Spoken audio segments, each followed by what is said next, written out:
Everyone, welcome to my YouTube channel.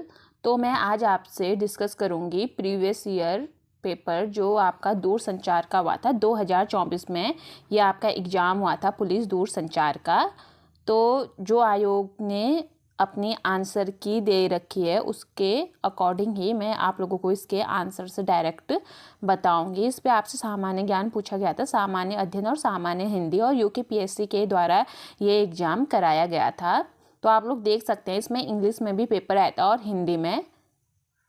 तो मैं discuss करती हूँ आपसे हिंदी पे, क्योंकि ज़्यादातर जो कैंडिडेट होते हैं वो हिंदी में ही इसकी प्रिपरेशन करते हैं उत्तराखंड एग्ज़ाम की, और जिनको हिंदी समझ नहीं आती है वो इंग्लिश में भी आप लोग देख सकते हैं। मैंने ये स्क्रॉल कर दिया है, आप लोग चाहें तो इसका स्क्रीनशॉट ले सकते हैं।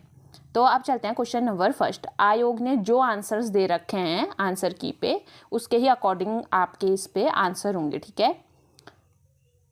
क्वेश्चन नंबर फर्स्ट में संविधान संशोधन बिल पेश किया जा सकता है, तो इसका आंसर क्या है? और या तो लोकसभा के द्वारा या राज्यसभा में, ठीक है।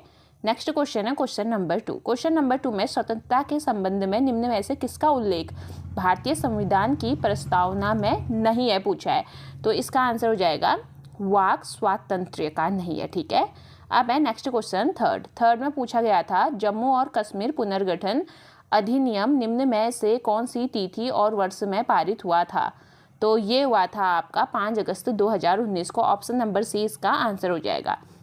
नेक्स्ट क्वेश्चन है क्वेश्चन नंबर 4 में पूछा है 2022 में उत्तराखंड राज्य में कौन सा विधानसभा चुनाव हुआ था। ये आपका करंट अफेयर्स सभी का भी आपका ये क्वेश्चन बन सकता है।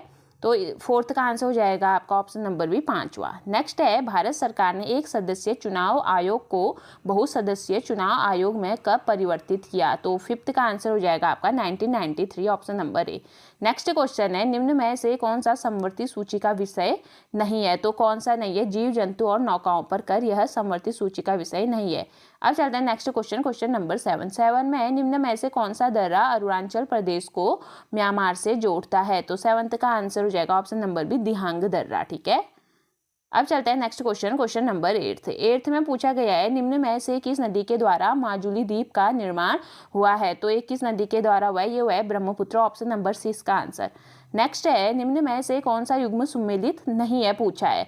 तो कौन सा युग्म सुमेलित नहीं है? बायोस्फीयर रिजर्व दे रखा है और एक जगह राज्य दे रखे हैं प्रदेश, यानी कि सिमलीपाल उड़ीसा में राइट हो गया, मानस असम में ये भी सही है, पंचमढ़ी मध्य प्रदेश में है, सही है। तो इसका आंसर हो जाएगा ऑप्शन नंबर डी, ठीक हो गया। तो इसका answer option number D wrong हो जाएगा, यानी कि जो अगस्त्य मलाई बायोस्फीयर रिजर्व ये है कहाँ? ये तमिलनाडु और केरल राज्य में फैला हुआ है, ठीक है। अब चलते हैं next question number 10। Question number 10 में पूछा है भारत सरकार के खनन मंत्रालय की वार्षिक रिपोर्ट 2023-24 के अनुसार भारत के निम्न राज्यों में से कौन एक लौह अयस्क का सबसे बड़ा उत्पादक है? तो देखो ये करंट अफेयर्स का भी आपका क्वेश्चन बन सकता है, लेटेस्ट क्वेश्चन है क्योंकि ये एग्जाम 2024 में ही हो रखा है आपका। तो इसका आंसर हो जाएगा ओडिशा, ठीक है। ऑप्शन नंबर बी इसका आंसर हो जाएगा। अब चलते हैं next question number 11। Question number 11 में है निम्न में से कौन सा युग्म सही सुमेलित नहीं है, पूछा है। तो इस पे कौन सा युग्म जलप्रपात दिया और प्रदेश दे रखा है, ठीक है। क्योटी है मध्य प्रदेश में है, ठीक हो गया। दूध सागर गोवा में, ये भी राइट है। मीन मुट्टी केरल में है, ये भी राइट है। तो इसका आंसर हो जाएगा ऑप्शन नंबर बी हिरनी जलप्रपात कर्नाटक में नहीं है, ठीक है। तो हिरनी जलप्रपात कहाँ है? यह है आपके झारखंड राज्य के पश्चिमी सिंहभूम जिले में स्थित एक जलप्रपात है, ठीक है। और ये 37 मीटर की ऊंचाई से गिरता हुआ जलप्रपात है, जो कौन सी नदी पर स्थित है? रामगढ़ नदी पर ये स्थित है, ठीक हो गया। तो हिरनी जलप्रपात कहाँ है? ये झारखंड राज्य पे है, यानी कि कर्नाटक पे नहीं है पूछा आपसे। अब है 12 का आंसर है निम्न क्षेत्र में से कौन टोडा जनजाति का मूल निवास क्षेत्र है? तो 12 का आंसर क्या हो जाएगा? नीलगिरी की पहाड़ियाँ, ऑप्शन नंबर बी। नेक्स्ट है भारत की राष्ट्रीय जनसंख्या नीति निम्न में से किस वर्ष प्रारंभ की गई थी? तो 13 का आंसर हो जाएगा ऑप्शन नंबर बी 2000 में करी गई थी, ठीक है। अब चलते हैं नेक्स्ट क्वेश्चन 14 में है भारत की पहली पानी के नीचे अंडर वाटर चलने वाली मेट्रो की शुरुआत किस राज्य में हुई है, पूछा है, ठीक है। तो किस राज्य में हुई है? पश्चिम बंगाल में हुई है, ऑप्शन नंबर सी इसका आंसर है। ये भी लेटेस्ट करंट अफेयर्स का क्वेश्चन आपका बन सकता है। अब चलते हैं क्वेश्चन नंबर 15। आप लोग देख सकते हैं इंग्लिश में भी ये क्वेश्चन आंसर दिए हैं, जिनको हिंदी समझ नहीं आ रही है वो यहाँ पर से स्क्रीनशॉट ले सकते हैं। अब चलते हैं next question, question number 15। Question number 15 में भारतीय पुरुष टीम ने किस देश को हराकर एशियाई चैंपियंस ट्रॉफी 2024 जीती थी? ये भी आपका करंट अफेयर्स का क्वेश्चन बन सकता है। तो क्या हो जाएगा इसका आंसर? 15 का हो जाएगा आपका चीन, ऑप्शन नंबर बी। नेक्स्ट है सेबी की प्रथम महिला अध्यक्ष कौन है? तो कौन है? ये है आपकी माधवी पुरी बुच है, ठीक है। ऑप्शन नंबर ए इसका आंसर हो जाएगा 16 का ए। नेक्स्ट है 17 में भारत में पहली बार सकल पर्यावरणीय उत्पाद सूचकांक GEP निम्न में से किस राज्य में शुरू किया गया? तो ये किस राज्य में शुरू किया गया? ये किया गया उत्तराखंड, ऑप्शन नंबर ए है, ठीक है। अब चलते हैं नेक्स्ट क्वेश्चन 18 में है सितंबर 2024 में श्रीलंका के राष्ट्रपति के रूप में किसे चुना गया? ठीक है, 2024 में। तो 18 का आंसर क्या हो जाएगा? ये चुना गया अनुरा कुमार दिसानायके को, ऑप्शन नंबर डी इसका आंसर हो जाएगा, ठीक है, 18 का। अब चलते हैं 19 में उत्तराखंड उच्च न्यायालय की पहली मुख्य न्यायाधीश कौन है? तो कौन है? ये है आपकी ऋतु बहाड़ी, ठीक है, ऑप्शन नंबर 20 का आंसर हो जाएगा। नेक्स्ट है अगस्त 2024 में इंद्रमती बडौनी श्रीमती सम्मान से निम्नोत्तक में से किन्हें सम्मानित किया गया है? तो आप लोग देख सकते हैं करंट अफेयर्स कितने ज़्यादा इस पर पूछे गए हैं। ऑप्शन नंबर सी इसका आंसर हो जाएगा नरेंद्र सिंह नेगी को, ठीक है। अब चलते हैं क्वेश्चन नंबर 21। क्वेश्चन नंबर 21 में भारत की एकीकृत भुगतान इंटरफेस UPI सुविधा को स्वीकारने वाला पहला यूरोपीय देश कौन सा है? तो ये कौन सा है? ये आपका फ्रांस, ऑप्शन नंबर सी इसका आंसर हो जाएगा। नेक्स्ट है 22 में वर्ष 2024 में प्रथम विज्ञान रत्न पुरस्कार किन्हें दिया गया? तो ये किन्हें दिया गया? ये दिया गया गोविंद राजन पद्मनाभन को दिया गया था, ऑप्शन नंबर डी इसका आंसर हो जाएगा। नेक्स्ट है 23 में किस भारतीय शहर ने वैश्विक भारत कृत्रिम बुद्धिमत्ता AI शिखर सम्मेलन 2024 की मेजबानी की थी? ये करी है नई दिल्ली ने, ठीक है। तो ये लेटेस्ट आपके करंट अफेयर्स के क्वेश्चन है, ये अभी भी आपसे एग्जाम में पूछे जा सकते हैं। जो भी चाहे वीडियो पटवारी लेखपाल हो गया, पुलिस हो गया, जितने भी फॉर्म आए हैं ये अभी आपके 2024 के क्वेश्चन आपके आएंगे 2025-26 तक का आपसे पूछे जाने की संभावनाएं हैं, क्योंकि करंट अफेयर्स हमेशा या तो लेटेस्ट पूछते हैं तो 1-2 साल पहले की भी पूछते हैं। अब चलते हैं नेक्स्ट क्वेश्चन, क्वेश्चन नंबर 24 है चंद्रकाल में निम्न में से कौन सा कर जुलाहों घी के विक्रेताओं पर लगाया गया था? तो कौन सा कर लगाया गया था? ये लगाया था मिझारी, ऑप्शन नंबर डी इसका आंसर हो जाएगा, ठीक है। नेक्स्ट है 25 और ये आयोग की ही आंसर की के अकॉर्डिंग आप लोगों को मैं आंसर बता रही हूँ, जो आयोग ने अपनी आंसर की दे रखी है। 25 में किस पवार शासक ने 1512 ईस्वी में अपनी राजधानी चांदपुर गढ़ी से देवलगढ़ में स्थानांतरित की? तो किसने करी थी? ये करी थी अजय पाल ने, ठीक है, ऑप्शन नंबर सी इसका आंसर हो जाएगा। 25 का आंसर क्या हो गया? ऑप्शन नंबर सी अजय पाल, ठीक है। अब चलते हैं नेक्स्ट क्वेश्चन 26 में गढ़वाल के किस शासक ने गोरखों के विरुद्ध ईस्ट इंडिया कंपनी से सहायता मांगी? तो किसने मांगी थी? ये मांगे Sudarshan Shah, option number A इसका आंसर हो जाएगा, ठीक है, 26 का ए। नेक्स्ट है कुमाऊं के किस कमिश्नर ने मनुष्यों के क्रय विक्रय पर प्रतिबंध लगाया? तो 27 का आंसर हो जाएगा जॉर्ज विलियम ट्रेल ने लगाया, ठीक है। अब चलते हैं नेक्स्ट क्वेश्चन 28 में the forest problems of Kumaon पुस्तक के लेखक कौन है? तो कौन है? ये है आपके Govind Ballabh Pant, option number D इसका आंसर हो जाएगा। नेक्स्ट है उत्तराखंड में अशोक का एकमात्र शिलालेख कहाँ स्थित है? तो ये कहाँ स्थित है? ये आपका कालसी में, ऑप्शन नंबर बी इसका आंसर हो जाएगा। अब चलते हैं नेक्स्ट क्वेश्चन, क्वेश्चन नंबर 30। आप लोग देख सकते हैं ये इंग्लिश में भी आप लोगों ये क्वेश्चन है, आप लोग इसका स्क्रीनशॉट ले लीजिए। अब चलते हैं next question, question number 30। Question number 30 में पूछा है तिलारी कांड के नाम से प्रसिद्ध घटना में 30 मई 1930 को तिलारी के मैदान पर उपस्थित जनसमूह पर गोली चलाने का आदेश किसने दिया? तो ये किसने दिया? ये दिया था चक्रधर जुयाल ने दिया था, ठीक है। अब चलते हैं नेक्स्ट क्वेश्चन, क्वेश्चन नंबर 31 में पूछा है भाषाविद पीटर जॉलर ने उत्तराखंड की किस स्थानीय भाषा पर शोध कार्य किया था? तो किस पे किया था? बंगाली पे किया था, ऑप्शन नंबर ए, ठीक है। नेक्स्ट क्वेश्चन है 32 में गणिका नाटक तथा गढ़ राजवंश काव्य के लेखक कौन थे? तो कौन थे? ये थे मौलाराम, ऑप्शन नंबर ए इसका आंसर हो जाएगा 32 का।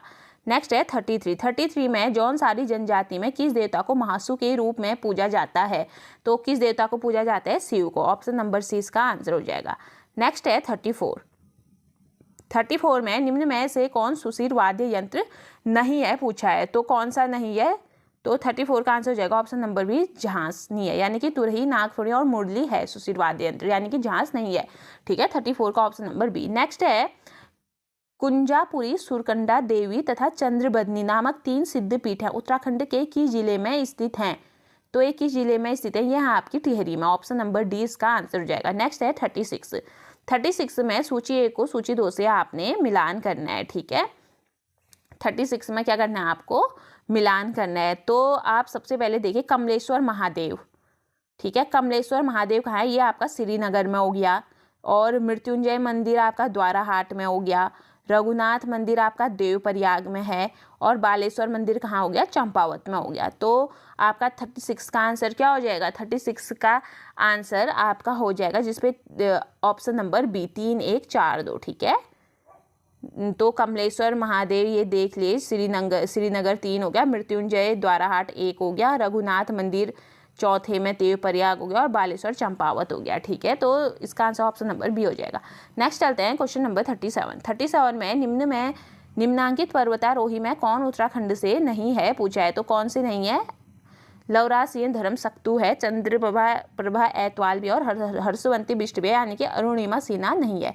नेक्स्ट है 38 में अलकनंदा नदी उत्तराखंड के किन जिलों से होकर बहती है, ठीक है। 38 तो ये किन जिलों से होकर बहती है अलकनंदा नदी? ये 4 जिलों से होकर बहती है, ठीक है। और ये 4 जिले कौन कौन से हैं? चमोली हो गया, रुद्रप्रयाग हो गया, पौड़ी गढ़वाल हो गया और टिहरी गढ़वाल हो गया, ठीक है।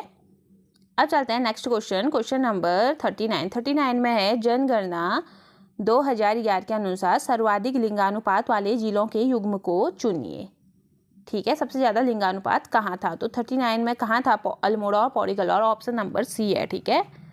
39 का ऑप्शन नंबर सी। अब चलते हैं नेक्स्ट क्वेश्चन नंबर 40 में है ब्रिटिश शासक के दौरान गढ़वाल क्षेत्र में उच्च जनसंख्या वृद्धि निम्न में से किस एक से प्रभावित थी? तो ये किससे थी?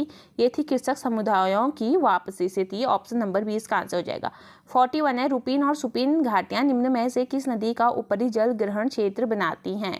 तो 41 का आंसर हो जाएगा टॉन्स नदी का बनाती हैं, ठीक है। रुपीन और सुपीन, ऑप्शन नंबर डी इसका आंसर हो जाएगा। नेक्स्ट क्वेश्चन है 42। तो आप लोग देख सकते हैं ये इंग्लिश पे आप लोगों को क्वेश्चन दिए हुए हैं। अब 42 में है भारत के भूस्खलन एटलस 2023 इसरो यानी कि भूस्खलन जोखिम विश्लेषण के अनुसार उत्तराखंड के निम्न में से किस जिले का भूस्खलन घनत्व सबसे ज्यादा है? तो किसका है? 42 का आंसर हो जाएगा आपका ऑप्शन नंबर सी रुद्रप्रयाग का। नेक्स्ट है उत्तराखंड में निम्न वृक्षों में से कौन सा प्रायः लकड़ी के बर्तन मुख्यतः डोंको, ठेकी और हड़प्पिया बनाने में प्रयुक्त किया जाता था? तो कौन सा किया जाता था? ये किया जाता था गिट्टी, ऑप्शन नंबर डी। नेक्स्ट है वर्ष 1903 का हैजा आघात निम्न नगरों में से किससे संबंधित है? तो ये किससे संबंधित है? ये है आपका अल्मोड़ा से, 44 का डी। नेक्स्ट है 45 में है उत्तराखंड के कुल भौगोलिक क्षेत्रफल का वर्ष 2023 में कितने प्रतिशत कुल बोया गया क्षेत्र है? तो 45 का हो जाएगा लगभग 15%। नेक्स्ट है निम्न में से कौन सा युग्म सुमेलित नहीं है पूछा है, ठीक है। 46 में तो कौन सा नहीं है? राजीव गांधी साहसिक खेल अकादमी टिहरी में सही हो गया, उत्तराखंड प्रशासनिक अकादमी ATI नैनीताल में, ये भी राइट है, और नेहरू पर्वतारोहण संस्थान उत्तरकाशी में, ये भी राइट है, ठीक है। तो इसका आंसर हो जाएगा ऑप्शन नंबर बी सुमेलित नहीं है पूछ रखा है, ठीक है। तो ये उत्तराखंड भाषा संस्थान का है, ये देहरादून में स्थित है, ठीक है। भले ही इसको गैर शहर में स्थापित करने की योजना है, लेकिन अभी ये कहाँ पर को है? देहरादून के राजपुर रोड पर ये स्थित है, ठीक हो गया। तो ऑप्शन नंबर बी इसका सुमेलित नहीं है। अब चलते हैं नेक्स्ट क्वेश्चन नंबर 47 में पूछा गया है उत्तराखंड पर्यटन नीति 2023 के लक्ष्य के अनुसार निम्न में से कौन सा कथन सही है पूछा है, ठीक है। तो फर्स्ट में दिया पर्यटन क्षेत्र का उत्तराखंड राज्य के एकल सकल घरेलू उत्पाद में कम से कम 15% योगदान देता है, राइट, ये सही है। और कथन 2 में बोला है पर्यटक एक संबंधित उद्योगों में न्यूनतम 20% महिलाओं की भागीदारी है, ये गलत है। तो ऑप्शन नंबर ए इसका आंसर सही हो जाएगा, ठीक है। 47 का ए हो जाएगा। नेक्स्ट है 48 में एक जिला 2 उत्पाद योजना ODTP के अनुसार निम्न में से कौन सा युग्म सुमेलित नहीं है पूछा है। तो इस पे क्या हो जाएगा? देखो अल्मोड़ा ट्वीड और बाल मिठाई के लिए है, ठीक हो गया। देहरादून बेकरी उत्पादन और मशरूम के लिए, ये भी राइट है। बागेश्वर ताम्र शिल्प उत्पाद और मडुआ बिस्कुट के लिए, ठीक है। तो इसका आंसर सुमेलित नहीं है पूछ रखा है, तो क्या नहीं है? हरिद्वार नहीं है, ठीक है, ठीक हो गया। तो हर्बल उत्पाद और लकड़ी के फर्नीचर के लिए क्या हो गया? पौड़ी है, ठीक है। तो थोड़ी बहुत आपको इन्फॉर्मेशन होनी चाहिए जैसे इस पे दिए हुए हैं, आपको 4 ऑप्शन दिए थे, इस पे से सुमेलित नहीं है पूछा था, तो हरिद्वार नहीं था, ठीक है, हर्बल उत्पाद और लकड़ी के फर्नीचर के लिए। इसका आंसर हर्बल उत्पाद और लकड़ी फर्नीचर के लिए क्या था, पौड़ी था। और थोड़े बहुत फैक्ट भी हैं जो आप लोगों ने याद रखने चाहिए, जैसे अल्मोड़ा का टीड हो गया, यानी कि ये एक तरह का कपड़ा होता है, ठीक है। और बाल मिठाई क्या होती है, भुने हुए चने से बनी एक प्रसिद्ध मिठाई है जो सफेद चीनी के गोले से लेपित होती है, ये अल्मोड़ा में है, तो ये आपका राइट है, ठीक है। फिर ये भी आप ध्यान में रखना है, पीतल के शिल्प उत्पाद और बागेश्वर के बाजार बिस्किट, ये बागेश्वर में, ये भी आपका राइट है। फिर चंपावत में क्या है, चंपावत के हस्तशिल्प उत्पाद और लोहे से बने उत्पाद, ये कहाँ है, चंपावत। फिर करघे और शिल्प और सुगंधित तेल हो गया, ये चमोली में है। और बेकरी उत्पाद और मशरूम, ये आपको ऑप्शन में दे रखा है, ये देहरादून में है, ये राइट है। और हरिद्वार में क्या है, हरिद्वार में गुड़ और शहद से बनी चीजें हैं, ठीक है, हरिद्वार में, ये भी ध्यान पे रखना। और नैनीताल में आपके एपन क्राफ्ट और कैंडल क्राफ्ट हैं, ठीक है, नैनीताल में। और पिथौरागढ़ में हो गए ऊनी प्रोडक्ट्स हो गए, मुंशियारी राजमा हो गई, पिथौरागढ़ में है। और मैंने बता दिया था पौड़ी में हर्बल उत्पाद और लकड़ी के फर्नीचर हो गया। और फिर आते हैं हम रुद्रप्रयाग में मंदिर हस्तशिल्प और प्रसाद उत्पाद है। टिहरी में है आपका प्राकृतिक फाइबर उत्पाद और टिहरी नथ है। और उधम सिंह नगर में है आपका पुदीना तेल, मुंज ग्रास प्रोडक्ट भी उधम सिंह नगर में है। और उत्तरकाशी में आपके ऊन शिल्प और सेब उत्पाद है, ठीक है। यानी कि तो ये वो उत्पाद है जिनको उत्तराखंड की एक जिला 2 उत्पाद योजना के तहत चयनित किया गया है, ठीक है। तो ये चीजें आप लोग ध्यान पे रखना। अब चलते हैं next question number 49। Question number 49 में निम्न कथनों पर आपने विचार करना है 49 पे। तो 49 पे क्या हो जाएगा आपका, देखो फर्स्ट में है महिला उद्यमी विशेष प्रोत्साहन योजना उत्तराखंड में 15 अगस्त 2018 से प्रारंभ की गई, नहीं ये रॉन्ग है। नेक्स्ट है इस योजना का उद्देश्य सूक्ष्म और लघु उद्योगों के क्षेत्र में महिला की पर्याप्त भागीदारी सुनिश्चित करना, ये राइट है। और नेक्स्ट है इस योजना में महिला उद्यमियों को स्थिर पूंजी निवेश का 25% अधिकतम रुपया 25 लाख का पूंजीगत उत्पाद दिया जाता है, ये भी राइट है। तो इसका आंसर क्या हो जाएगा, ऑप्शन नंबर बी, 2 और 3 आपके सही हैं और फर्स्ट क्या है, रॉन्ग है, ठीक है। फर्स्ट वाला इसका रॉन्ग है, यानी कि ये 15 अगस्त 2018 को प्रारंभ नहीं करी गई थी। जो ये महिला उद्यमी विशेष प्रोत्साहन योजना है, इसको विभिन्न घटक में अलग अलग समय पर शुरू किया गया था, ठीक है। और जैसे स्टार्टअप इंडिया पहल 2016 में शुरू हुई थी, ठीक है। और PIB के अनुसार महिला स्वामित्व वाले MSME के विशेष अभियान उद्यम पंजीकरण पोर्टल के तहत शुरू किया गया था इसको। और 2018 में सार्वजनिक खरीद नीति में संशोधन किया गया था, ठीक है। तो ये प्रारंभ नहीं की गई थी, संशोधन इसका किया गया था। और जैसे सार्वजनिक खरीद में नीति में इसका जब संशोधन किया तो सूक्ष्म और लघु उद्यमों के लिए ऋण गारंटी योजना के तहत महिला उद्यमियों के लिए समर्थन 1 दिसंबर 2022 से शुरू हुआ था, ठीक है। तो इसका ऑप्शन नंबर बी हो जाएगा, सिर्फ 2 और 3 इस पे राइट है। अब चलते हैं नेक्स्ट क्वेश्चन नंबर 50 में है उत्तराखंड में गरीबी उन्मूलन और रोजगार संवर्धन हेतु चलाई जा रही निम्न विभिन्न योजनाओं में कौन सम्मिलित नहीं है पूछा है। तो 50 का आंसर हो जाएगा ऑप्शन नंबर सी, विशेष क्षेत्र विकास कार्यक्रम नहीं है सम्मिलित, ठीक है। अब चलते हैं नेक्स्ट क्वेश्चन 51। अब यहाँ से आपके मैथ्स के भी क्वेश्चन स्टार्ट हो जाएंगे, लेकिन मैं मैथ्स के क्वेश्चनों को सॉल्व नहीं करूँगी क्योंकि यहाँ पर कोई स्पेस है नहीं स्क्रीन पे। तो मैं आपको डायरेक्ट इसका आंसर बता दूंगी, आप लोग मैथ्स बना के कर लेना सॉल्व। अगर आप लोगों को कठिनाई आ रही होगी तो मैं अलग से मैथ्स की वीडियो लेके आऊँगी, सिर्फ मैथ्स के क्वेश्चनों की आपके लिए मैं वीडियो बना दूँगी। अगर मैं अभी सॉल्व करूँगी तो ये काफ़ी लंबी ये वीडियो हो जाएगी, ठीक है। पर मैं इसका आंसर जरूर बता दूंगी जो आयोग ने आपको आंसर दिया हुआ है।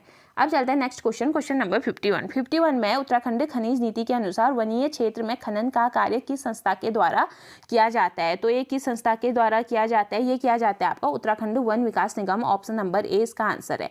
नेक्स्ट है नीति आयोग के अनुसार 2021 में उत्तराखंड में बहुआयामी गरीबी दर कितनी थी। तो कितनी थी, 52 का आंसर हो जाएगा ऑप्शन नंबर डी, 9.67% थी, ठीक है। मैथ्स के आपके ज़्यादा क्वेश्चन नहीं होंगे, ऐसे भी होंगे 12 या 13 तक का इसके क्वेश्चन होंगे मैथ्स के, ठीक है। 52 का आंसर ऑप्शन नंबर डी हो जाएगा। नेक्स्ट है 53। अब यहाँ से आपका मैथ्स के क्वेश्चन आ चुके हैं।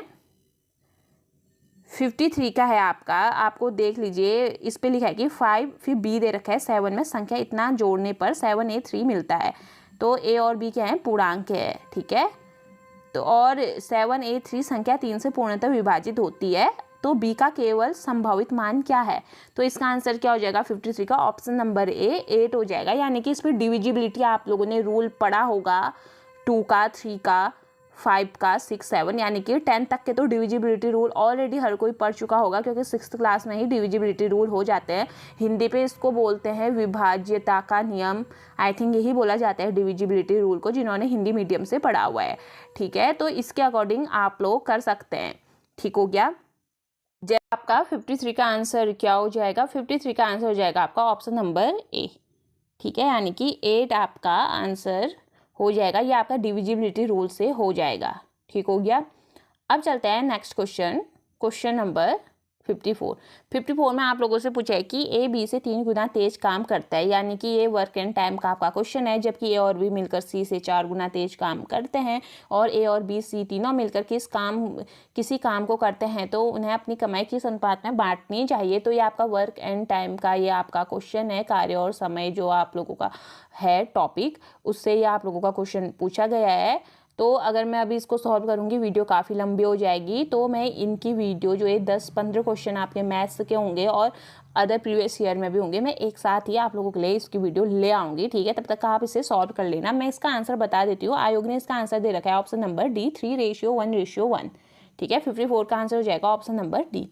नेक्स्ट चलते हैं क्वेश्चन नंबर 55 में पूछा गया है, एक आदमी अपने वेतन का 1/7वां भाग खाने में खर्च करता है और शेष का आधा भाग कपड़े और शेष का 1/3 भाग मनोरंजन में खर्च करता है। उसके पास 600 शेष हैं, तो बताइए कि वो मनोरंजन में कितना खर्च कर सकता है। तो ठीक है, 55 का आंसर क्या हो जाएगा, 55 का आंसर हो जाएगा ऑप्शन नंबर बी, इसका 300 आंसर है, ठीक है। यानी कि आप पहले या तो x मान के भी इसको कर सकते हैं और या तो 1 मान के भी इसको कर सकते हैं। 1/7वां भाग अगर खाने में इसने खर्च किया है, तो यानी कि कितना कर रखा है, 1 में से 1 - 1/7, ठीक है। तो आप इसको ऐसे कर सकते हैं। अलग से मैं इसकी वीडियो भी ले आऊँगी, आपको अभी बहुत से स्टूडेंट को अभी समझ नहीं आ रहा होगा कि मैं बोल क्या रही हूँ। अब चलते हैं नेक्स्ट क्वेश्चन, जब इसको सॉल्व ही करूँगी तभी आप लोगों को समझ आएगा, ठीक है। नेक्स्ट है क्वेश्चन नंबर 56 है, एक सप्ताह के प्रथम 3 दिनों का औसत तापमान इतना है 25 डिग्री सेंटीग्रेड, और अगले 3 दिनों का है 27 डिग्री, और यदि पूरे सप्ताह का औसत कितना है 26.5 डिग्री सेंटीग्रेड है, ये पूरे सप्ताह का है, ठीक है। तो सप्ताह के अंतिम दिनों का तापमान पूछ रखा है, तो इसका आंसर दे रखा है आपका 56 का answer option number B 29.5 degree centigrade, ठीक है। 56 का है ऑप्शन नंबर बी है, ठीक है। तो आपका ये एवरेज में से आप लोगों के ये क्वेश्चन पूछे गए हैं। अब आ गया है आपका 57, ये आपका रीजनिंग का क्वेश्चन है। निम्न संख्या श्रेणी में गलत संख्या है, तो 57 का आंसर क्या हो जाएगा आपका ऑप्शन नंबर सी, 1, 1, 10 आपका इसका आंसर हो जाएगा, ठीक है। अब चलते हैं नेक्स्ट क्वेश्चन, क्वेश्चन नंबर 58, ठीक है। यानी कि 57 का आंसर ऑप्शन नंबर सी है। ये आपका मिसिंग टर्म्स में से जो आपका रीजनिंग पे क्वेश्चंस हैं, मिसिंग टर्म्स टॉपिक है, उसमें से ही आप लोगों का है, जैसे पैटर्न वाला है, ठीक है। अब चलते हैं 58 में, 4 क्रमिक पूर्णांकों वाले 2 समुच्चय में केवल एक पूर्णांक उभयनिष्ठ है, पूछा है, कॉमन है। यानी कि बड़ी संख्या वाले समुच्चय के पूर्णांकों का योग दूसरे समुच्चय के पूर्णांक के योग से कितना अधिक है। ये आपके लिए सॉल्व करना ही पड़ेंगे ये वाले क्वेश्चन। 58 का आंसर दिया है आयोग ने ऑप्शन नंबर सी, 12 दिया है। तो मैं इसकी अलग से वीडियो लेके आऊँगी, मैथ्स की जरूर लेके आऊँगी, जो प्रीवियस ईयर में पूछे गए क्वेश्चन है। अब चलते हैं नेक्स्ट क्वेश्चन, क्वेश्चन नंबर 59 में आपको A/B दे रखा है 2:3 और C/D आपको 4:5 दिया है। तो 3A + 5C रेशियो ये किसके बराबर है पूछा है। इस पर नॉर्मल कुछ नहीं करना है, आपने क्या करना है, A और B की जगह 2 और 3 रख देना है, C और D की जगह 4 और 5 रखोगे तो आपका आंसर आ जाएगा। इसकी जगह रख देना है, ठीक है, A, C, B और D की जगह। यानी कि A की जगह आप रख देना 2, B की जगह आप लोग रखोगे 3, C की जगह रख दोगे आप 4 एंड D की जगह रख दोगे आप 5 रख दोगे, तो आपका आंसर आ जाएगा। और इसका आंसर आ रखा है 59 का ऑप्शन नंबर डी, 2:1 इसका आंसर आया, ठीक है। अब चलते हैं नेक्स्ट क्वेश्चन, क्वेश्चन नंबर 60 में यदि आपको दे रखा है, ये एक तरफ से पैटर्न है, ठीक है, रीजनिंग का क्वेश्चन है, आपको पहचानना है कि आंसर क्या होगा, ठीक है। तो आपका 60 का आंसर हो जाएगा ऑप्शन नंबर सी हो जाएगा। आप लोग इस पे पैटर्न पहचान लेना कि इसका पैटर्न बनेगा क्या आखिर, ठीक है, आप लोग देख सकते हैं। अब चलते हैं नेक्स्ट क्वेश्चन 61 में है आपका, यदि अभाज्य संख्या वाले स्थानों पर आने वाले अंग्रेजी वर्णमाला के सभी अक्षरों को हटा दिया जाए तो नई वर्णमाला में 11वें स्थान पर कौन सा अक्षर आएगा। ये भी रीजनिंग का क्वेश्चन है। आप ए से लेके जेड तक का ABCD आप लोग लिख सकते हैं, फिर 1 2 करके आप लोग डालेंगे। जितने भी अभाज्य संख्या यानी कि प्राइम नंबर भी हैं आपके, उस पे आएंगे, ठीक है। तो आप क्या करोगे, अभाज्य संख्या पे जितने भी आप लोगों के अल्फ़ाबेट आएंगे आप उनको हटा देना और फिर 11वां स्थान, तो वो बोलें कि जो आपकी नई वर्णमाला बनेगी उसके 11वें स्थान पर कौन सा अक्षर होगा, तो काउंट करना कि कौन सा अक्षर है, ठीक है। तो 61 का इस पे आंसर हो जाएगा आपका आर, आपका आंसर आएगा। इस पे स्पेस है नहीं तब मैं सॉल्व नहीं कर रही हूँ। ए से लेकर आप जेड तक का अल्फ़ाबेट वगैरह लिख लेना, नंबरिंग कर लेना और अभाज्य संख्या वालों को आप लोग हटा देना, जो भी प्राइम नंबर्स होंगे, ठीक है, उनको हटा देना। फिर जो आपकी सीरीज बचेगी उसमें से 11 आप काउंट कर देना। तो आप लोग देख सकते हैं। और इस पे ऐसा कुछ नहीं दिया है कि लेफ्ट से राइट से कहाँ से आपको काउंट करना है। तो आपको आंसर दिया होगा ऑप्शन में, या तो लेफ्ट से दिया होगा या तो राइट से ही आपका आंसर दिया होगा, दोनों का आंसर नहीं दिया होगा, ठीक है। अब चलते हैं next question, question number 62। Question number 62 में है, यदि ए और बी के वेतनों का सी के वेतन से 25% अधिक है और बी और सी के वेतनों का ए के वेतन से 25% कम है, तो सी का वेतन ए के वेतन का कितना प्रतिशत है। यानी कि ये परसेंटेज से आपका क्वेश्चन पूछा गया है। तो आप इसको x मान के भी कर सकते हैं और 100 मान के भी आप लोग कर सकते हैं। मैं इसकी वीडियो लेके आऊँगी आपसे, बिना ये सॉल्व करे नहीं होंगे ये क्वेश्चन। तो 62 का आंसर हो जाएगा ऑप्शन नंबर डी, 80 आपका इसका आंसर आ जाएगा, ठीक है। पर आप लोग इस पे आंसर 80 दे रखा है, आप लोग ट्राई जरूर कर लेना कि क्या होगा करके। आप 100 लेकर भी इसको कर सकते हैं और x मान के भी वैल्यू आप x मान के भी इसका आंसर कर सकते हैं। अब चलते हैं नेक्स्ट क्वेश्चन 63। थोड़े बहुत क्वेश्चन है, बस हो गया। मैथ्स के इतने ही क्वेश्चन थे। अब यहाँ से आपके जीके के क्वेश्चन आ जाएंगे। तो मैथ्स के अलग से मैं जितने भी प्रीवियस ईयर में पूछे गए हैं वो क्वेश्चनों की मैं ज़रूर आप लोगों से वीडियो डिस्कस करूँगी सॉल्यूशन के साथ। अब है 63 में बृहस्पति के चंद्रमाओं की संख्या है। तो 63 कितना हो जाएगा इसका आंसर। इसका आंसर हो जाएगा आपका ऑप्शन नंबर है 95। अब है आवर्ती संग्राहक रेडियो बैंड के मध्य प्रसारण। यानी कि अब यहाँ से साइंस के क्वेश्चन आपके पूछे जाएंगे, फिजिक्स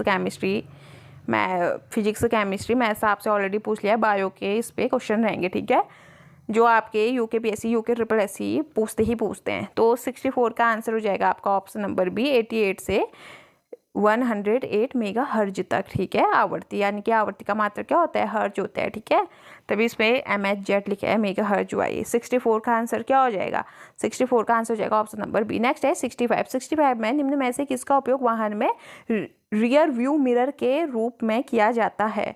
यानी कि वाहनों में जो पीछे से गाड़ियाँ आती हैं उनको देखने के लिए कौन सा मिरर इस पे यूज किया जाता है पूछ रहे हैं। तो इसका आंसर क्या हो जाएगा, उत्तल दर्पण, यानी कि इंग्लिश पे इसको कॉन्वेक्स लेंस बोलते हैं, ठीक है, और अवतल को बोलते हैं कॉनकेव लेंस।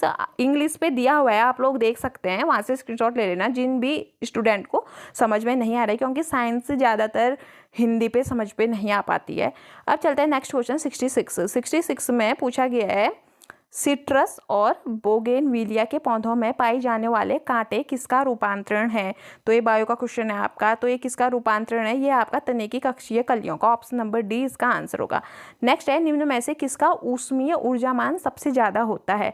तो किसका होता है, 67 का आंसर हो जाएगा हाइड्रोजन का होता है, ठीक है, ऑप्शन नंबर सी। नेक्स्ट है, प्रेशर कुकर में पानी का क्वथनांक। तो क्या होता है, प्रेशर कुकर में पानी का क्वथनांक बढ़ता है घटता है, क्या होता है, बढ़ता है, ठीक है, प्रेशर कुकर में, तभी वो सीटी मारता है और खाना जल्दी पकता है। नेक्स्ट है, साबुन के बुलबुलों के रंगीन दिखाई देने का कारण है। तो क्या हो जाएगा, 69 का आंसर हो जाएगा व्यतिकरण, ऑप्शन नंबर 20 का आंसर हो जाएगा। अब यहाँ पर से आपके कंप्यूटर के क्वेश्चन है। कंप्यूटर के क्वेश्चन में पूछा गया है, विंडोज 10 में डिफॉल्ट रूप से कौन सा फाइल सिस्टम उपयोग किया जाता है। तो कौन सा किया जाता है, 70 का हो जाएगा ऑप्शन नंबर बी, NTFS आपका हो जाएगा, ठीक है। और NTFS का फुल फॉर्म क्या होता है, डिफ़ॉल्ट के रूप में जिसका उपयोग किया जाता है, इसका होता है न्यू टेक्नोलॉजी फाइल सिस्टम बोलते हैं, ठीक है। अब है 71 में पूछा गया है, कौन वर्ल्ड वाइड वेब के जनक के रूप में जाने जाते हैं। तो कौन जाने जाते हैं, ये जाने जाते हैं आपके टिम बर्नर्स-ली जाने जाते हैं। अब है नेक्स्ट क्वेश्चन 62। 62 में पूछा, मतलब 72 सॉरी 72 में पूछा है GSM में उपयोग की जाने वाली मुख्य तकनीकी है। तो ये कौन सी तकनीकी है? ये है आपकी TDMA है, ठीक है। इसका फुल फॉर्म क्या हो जाएगा? इसका फुल फॉर्म हो जाएगा आपका टाइम डिवीजन मल्टीपल एक्सेस। ये भी आप लोग ध्यान पे रखना, ठीक है।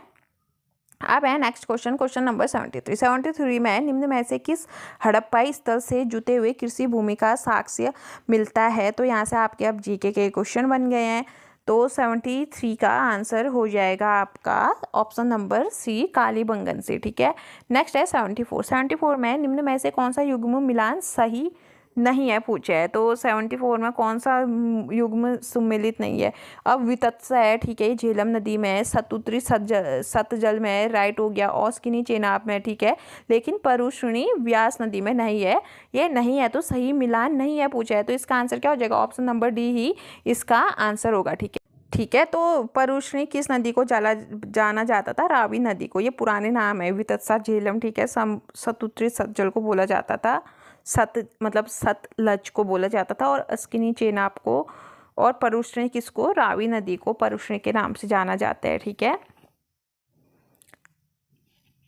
और ये भी पता होना चाहिए जितना मेरे को आइडिया है, हाँ, व्यास नदी का पुराना नाम विपाशा है, ठीक है। ये भी आप लोगों को पता होना चाहिए, तो मैंने ऑप्शन भी डिस्कस कर दिए हैं, ठीक है।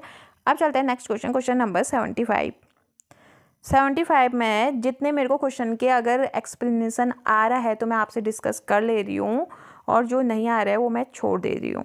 तो आप लोग चेक कर लीजिएगा, ठीक है। जो मैं नहीं बता रही हूँ आप लोग खुद से चेक कर लीजिए, और मैं आयोग के ही आंसर की के अकॉर्डिंग आपको आंसर बता रही हूँ, अपने मन से नहीं बता रही, किसी बुक से नहीं बता रही। जो आयोग ने एग्ज़ाम आपका कराया और फिर अपनी आंसर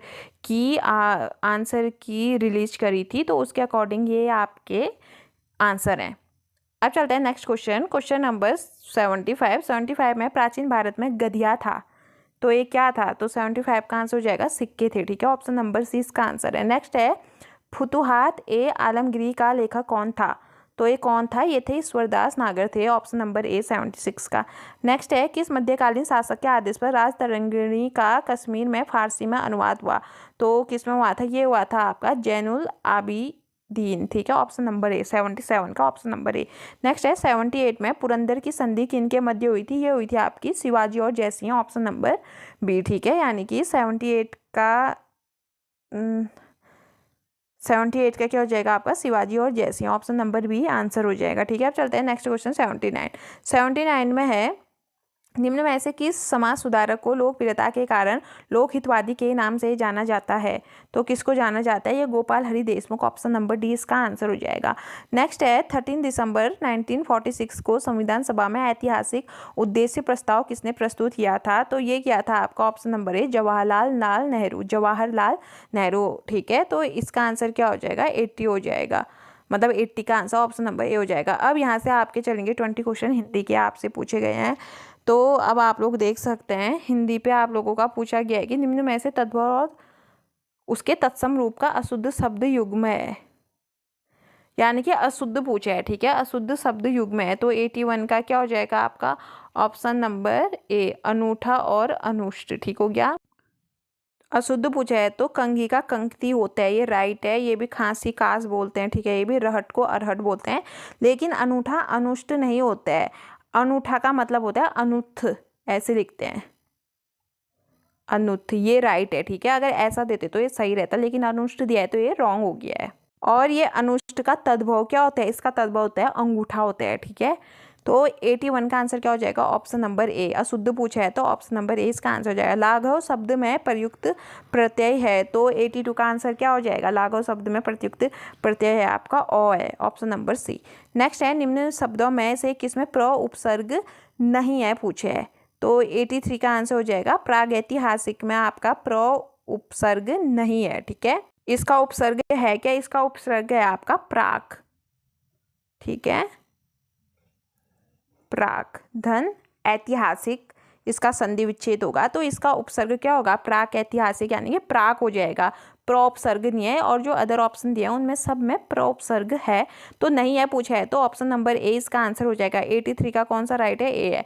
नेक्स्ट है निम्न में से एक शब्द में अपादान तत्सम तत्पुरुष समास नहीं है, वे शब्द है। तो 84 का आंसर हो जाएगा ऑप्शन नंबर, देखो अपादान तत्पुरुष लोकोत्तर है, धर्मच्युत भी है, पदभ्रष्ट भी है, लेकिन पद दलित में अपादान तत्पुरुष समास नहीं है। ठीक है, तो 84 का आंसर क्या हो जाएगा ऑप्शन नंबर डी। पद दलित का मतलब होता है पद से दलित, ठीक है, जिसमें सिर्फ क्या तत्पुरुष समास होगा, अपादान नहीं होगा, क्या होगा तत्पुरुष होगा।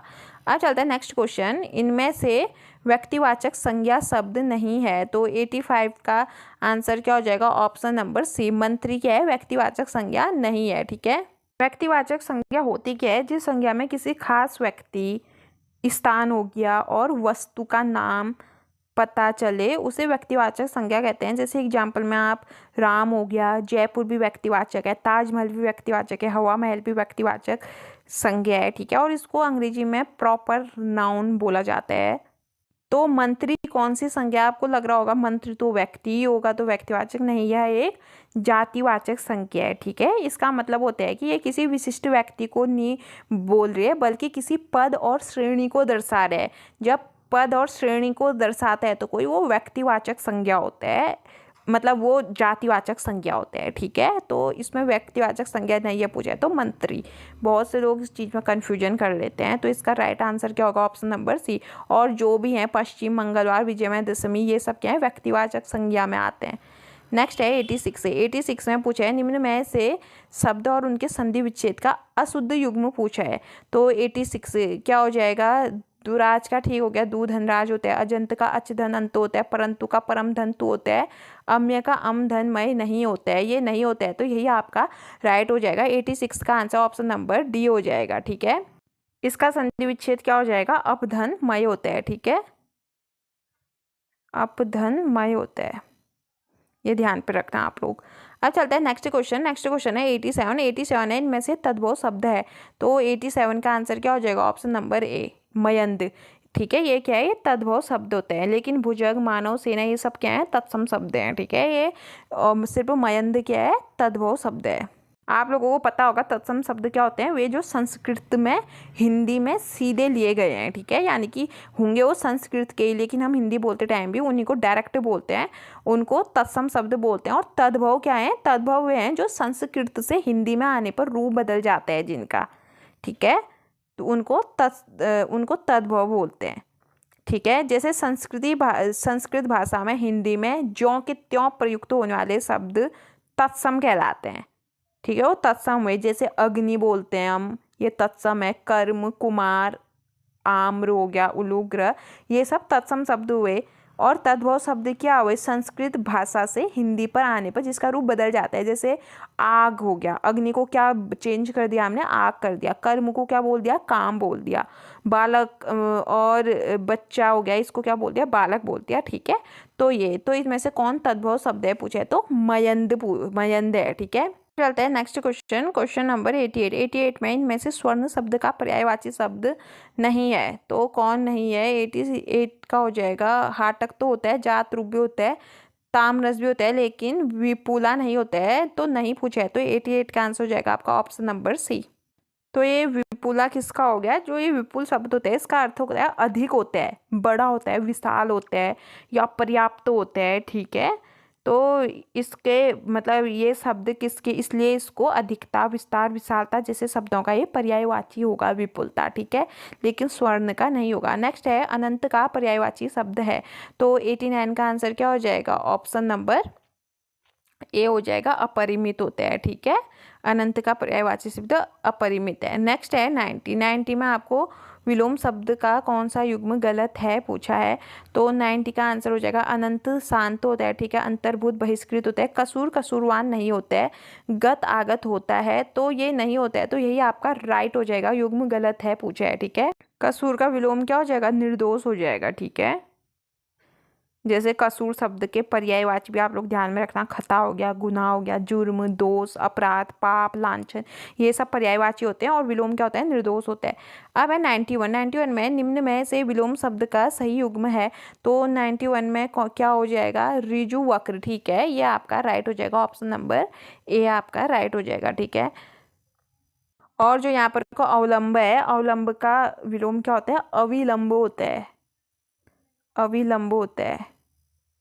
ठीक हो गया। और आभरण दे रखा है, आभरण का विलोम क्या होता है, हो जाता है अनाभरण।